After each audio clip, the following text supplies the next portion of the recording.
Good morning, y'all.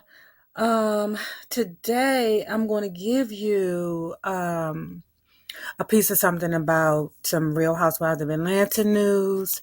Um, Matt, her boyfriend, I forget his last name, but he posted something yesterday in regards to their relationship, and I just want to read you something right quick. Okay, he wrote, looking back, I blame myself totally.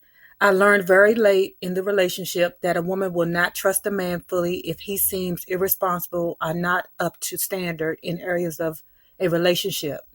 If she doesn't feel like she can put trust in a man emotionally, spiritually, financially, etc., that will cause a woman to feel resentment and most of all, untrusting in her man. Because of what he lacks, she does not feel like she will be properly protected or served. So the woman will not feel like she can give her all to a man that is unstable or irresponsible in areas of relationship, causing her to go inward emotionally. I was in denial of my flaws until late in the relationship. It causes me to feel untrusting in her because I did not feel like I had her full love and attention. I didn't realize that I created my own circumstances. It's crazy how life has a way of showing you your own flaws, making you look at yourself in the mirror. Let me start out. To the men out there, brothers in particular, being a real man is a lot more than just being a strong, physical, dominating presence and opening doors for her. In addition, just for the record, infidelity or cheating was never part of our relationship or one of our problems. Okay, that was a bit long, but I'm reading the whole thing because if you all know me, you know my videos, you know I say that, young dudes are beautiful to look at.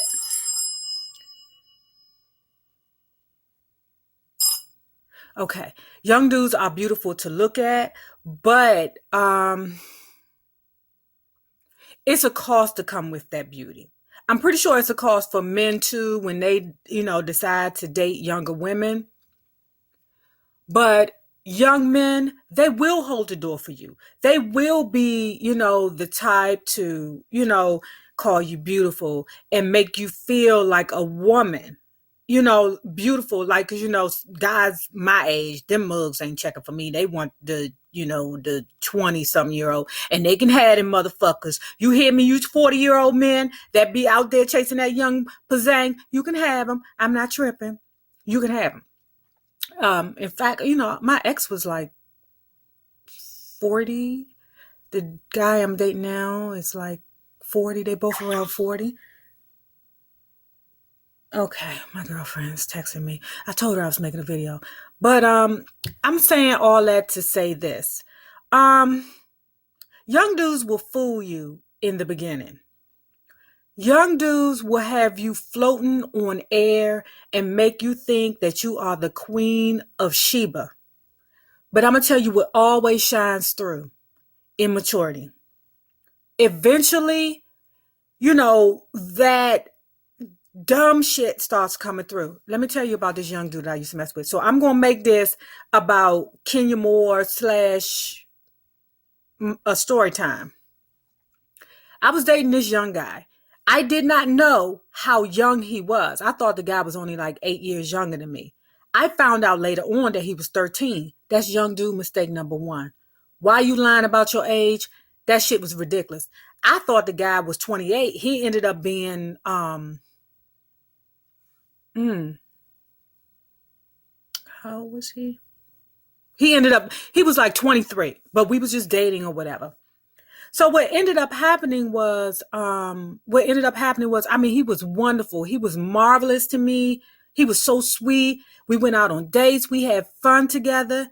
And then just like by the second or third month, he started showing his ass. Now remember, y'all, I tell y'all, hold on to the vagina as long as you can, because you give a nigga a couple of months, the truth is always going to shine through.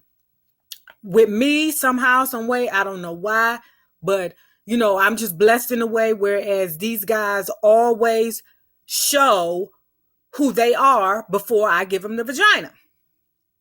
So one day I didn't hear from him at all.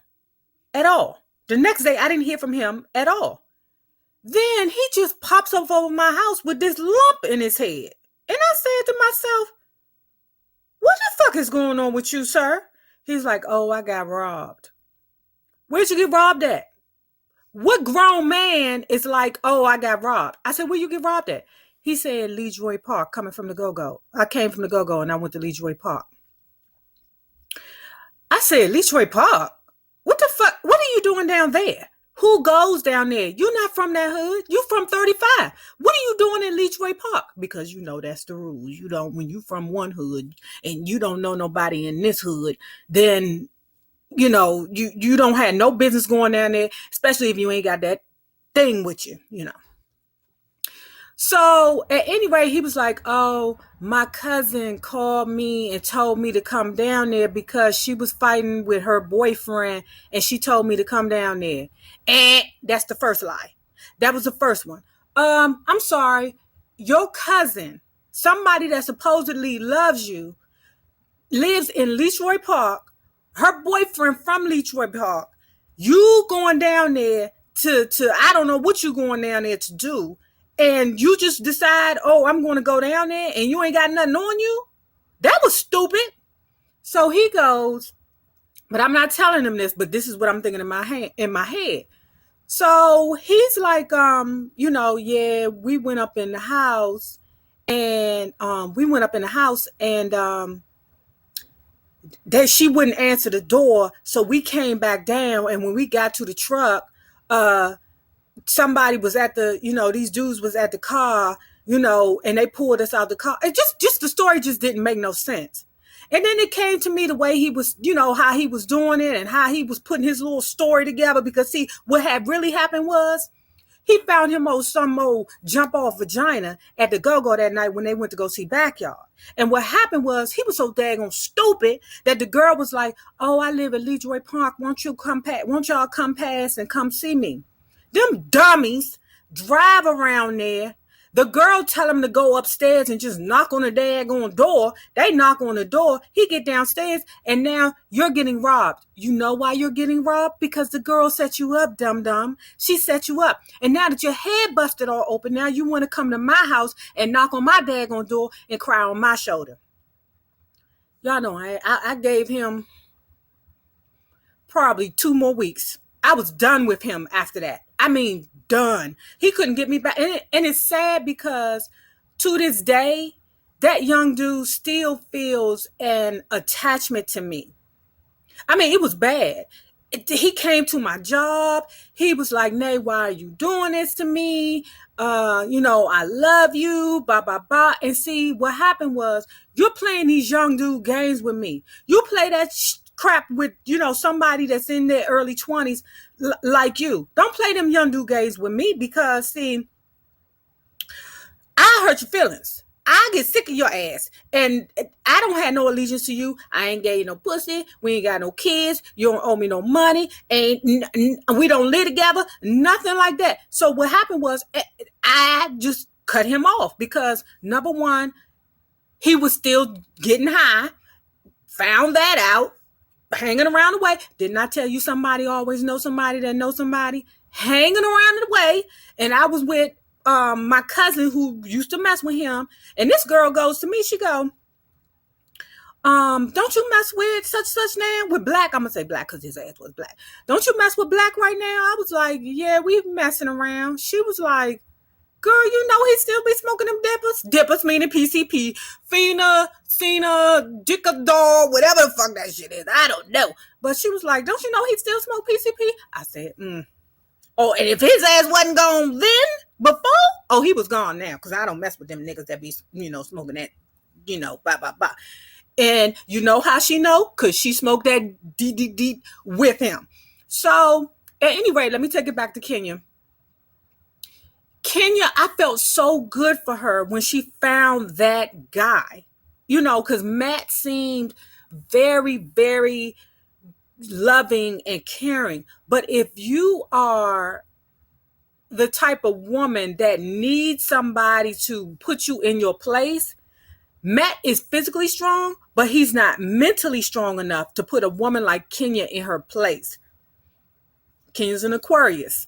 I'm going to do a zodiac video. She's an Aquarius. She's very strong-willed. She needs another domineering person, because if not, she will swallow a man alive, because she's her character is so strong. She's so quick-witted.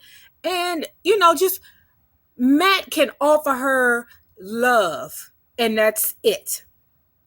And if you're the type of woman that needs financial security, you're not going to get that from a younger dude that is not financially stable. He's a physical trainer. He does not make, that's not a lot of stable money unless you have your own business endeavors, going on, and you're just greater than just and I realized he was trying to do it, and I think she was supporting him, but it wasn't enough, obviously, because you can build resentment for a man that you feel like is not on your level. And poor Matt, he then took on the blame for, it's like what I just read earlier. It's like he's taking on the blame for everything. It's my fault. I thought that getting a woman meant just loving her and holding the door for her. Matt, don't you let that bitch get in your head and make you think that you was wrong and you was fucked up. You gave her what you could give her. You offered her what was at the door. When you came to the door, you was this man. Well, she thought that you could be bigger than this man, and it didn't work out that way, so now she mad. It's partly Kenya's fault too, because she should accepted you for who you were in the beginning and not who you could be, because that be the problem with women. We always loving a man for what he could be instead of for what he is, y'all. At any rate, they not together no more. He didn't took all the blame. I feel sorry for you, man. Oh yeah, and Cynthia Bailey and what's her dude? Peter Thomas, they're officially separated now. At any rate, y'all, the people you meet on the way up are the people you meet on the way down.